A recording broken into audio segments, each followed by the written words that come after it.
গত রবিবার আমি সকালে বাজারে গেছিলাম। সকাল মানে বেলাই হয়ে যায়, যেহেতু একটু দেরি করে ঘুম থেকে উঠি। তো তারপরে দেখো বাজার থেকে কী কী আনলাম। কাঁচা হলুদ এনেছি, আমি সকালে খাই। বরবটি দুটো আমি একটা বাজারওয়ালার কাছ থেকে চেয়ে নিয়েছি, আমার পাখি ভালো খায়। বাঁধাকপি এনেছি, শীতকাল মানেই তো বাঁধাকপি ফুলকপি, তবে শীত যত বেশি আর পড়বে তত বাঁধাকপি ওয়েটটা ভালো হবে। আর ফুলকপি তো মাস্ট, সব মোটামুটি মাছের ঝোল বলো কি ফুলকপির তরকারি ভালোই লাগে।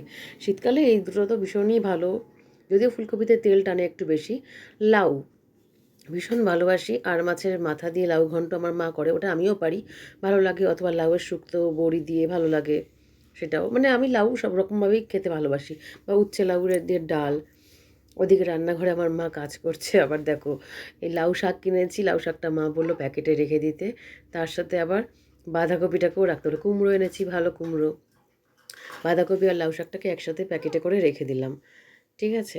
আমি যদিও ভালো করে ফ্রিজ গোছাতে পারি না কোনো রকম, তবে ওই গুছিয়ে রেখে দিই। বাকিটা পরে যতবার মা ফ্রিজ খুলে যখন যখন তখন তখন আবার একটু সাজিয়ে রেখে দেয়। আলু পেঁয়াজ স্টক করতেই হয় ঘরে। তোমরা জানো আলু পেঁয়াজ আদা রসুন লঙ্কাটা ঘরে স্টক থাকে। কাঁচা ওই কিনেছি, টমেটো কিনেছি। কাঁচা টমেটোর ডাল খাবো, বা সর্ষে বাটা দিয়েও ভালো লাগে। আর পুঁই বিটুলি দেখো, আমার ভীষণ ফেভারিট পুঁই বিটুলি। যদি কুচো চিংড়ি থাকে সেই দিয়ে ভাজা ভাজা, অথবা না থাকলেও পেঁয়াজ দিয়ে কালো জিরে ফোড়ন শুকনো লঙ্কা ফোড়ন দিয়ে ভাজা ভাজা ব্যাপক লাগে।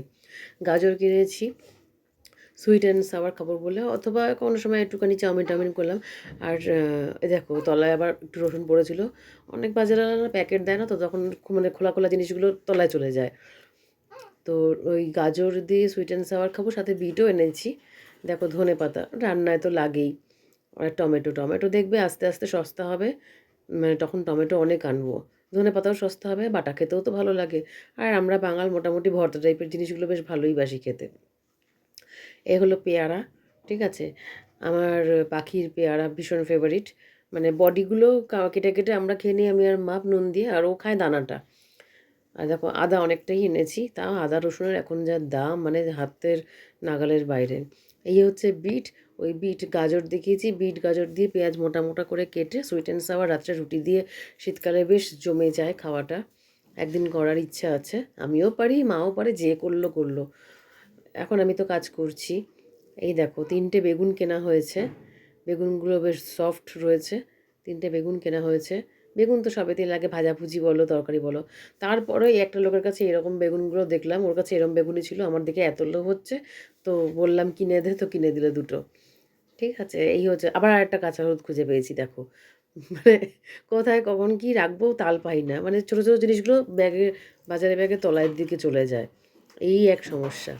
তারপর দেখো উচ্ছে কিনেছি, বেশিরভাগই করলা পাই মার্কেটে, তো উচ্ছে চোখে পড়ে না, তো উচ্ছে পেয়েছি। এতগুলোই ছিল, লোকটা জোর করে ও শেষবেলায় বাড়ি যাবে। এই কোর্টের বাজারের ওখানে খুব সুন্দর বাজার বসে, সবটাই দিয়েছে। আর এটা দেখো আমার একটা ক্লেচারের বাটি, মানে বিজনেসের, সেই বাটিটা নিয়ে নিয়েছে মা লঙ্কা রাখার জন্য। আর এই পেঁয়াজ পাতা একটু রাখা রয়েছে, যদি কোনো কিছুতে লাগে, এই আর কি। আর পুরোনো বেগুন ওপরে ঢুকিলাম, পুরোনো বেগুনও ছিল, তাও কতগুলো বেগুন কিনলাম, চিন্তা করো। তারপরে চলে আসছি রান্নাঘরে মাছের বাজার তোমাদের দেখাতে, কি কি মাছ কিনেছি। দাদা কিন্তু ভালো করে ভিডিও মানে জন্য ক্যামেরা ধরতে পারে না, তাই কিছু মাইন্ড করো না তোমরা, বলে দিচ্ছি। দাদা একটু এসব ব্যাপারে আনাড়ি। এটা ওই যে ঢেলা মাছ না কি বলে, মানে দেখতে গোটা থাকলে ইলিশ মাছের মতন লাগে। যদিও এখনও খাইনি, আর এটা ভিডিওটা লেট পোস্ট করছি বলে সরি, তোমাদের কাছে চেয়ে নিচ্ছি। তো এটা খেয়ে দেখবো, তবে মাথাটা ইলিশ মাছের মতনই লাগলো, তো দেখছি ইচ্ছা আছে মাথাটা কচু শাক দিয়ে খাওয়ার, যেরকম করে ইলিশ মাছের মাথা দিয়ে খায়। এটা সেই মাছ, দেখবো খেয়ে ফার্স্ট টাইম খাবো কেমন লাগলো। মাও অবাক হয়েছে মাছটা দেখে।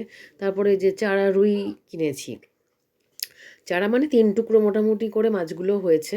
ঠিক আছে, একটা মাছ শুধু 2 টুকরো হয়েছে, 4 পিস মনে হয় কিনেছিলাম, যতদূর আইডিয়া।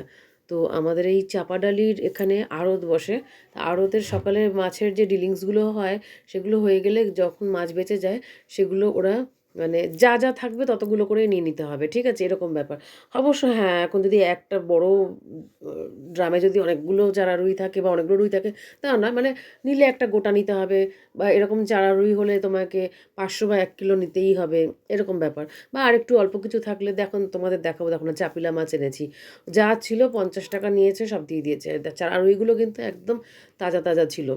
মাছ দাদা এইসব মাছের ব্যাপারে দাদা ভীষণ চুজি, ঠিক আছে? মানে ও পেট দেখে, মানে কোনোদিন বাজারে গিয়ে আমি দেখিনি ওকে যে মাছ টিপে, টিপে দেখছে। কোনোদিন দেখিনি। অনেকে করে সেটা। ও মাছ দেখে বলে দেবে যে এই মাছটা নেবো কি ও মাছটা নেবো না।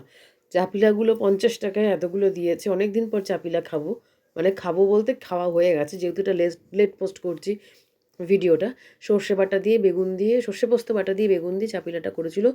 যথেষ্ট সুন্দর ছিল। যে মাসি মাছ কেটে দিয়েছে সেও বলল যে, "চাপিলাটা দুর্দান্ত পেয়েছো। একদম মানে মানে লাভ হয়েছে।" ৳৫০ এতগুলো চাপিলা ভাবার নয়। তো এই মাছটা কীভাবে খাবো ভাবছি, মাও ভাবছে। দেখা যাক। তবে চারা রুইটাও যথেষ্ট ভালো খেয়েছি আর সব ভালো।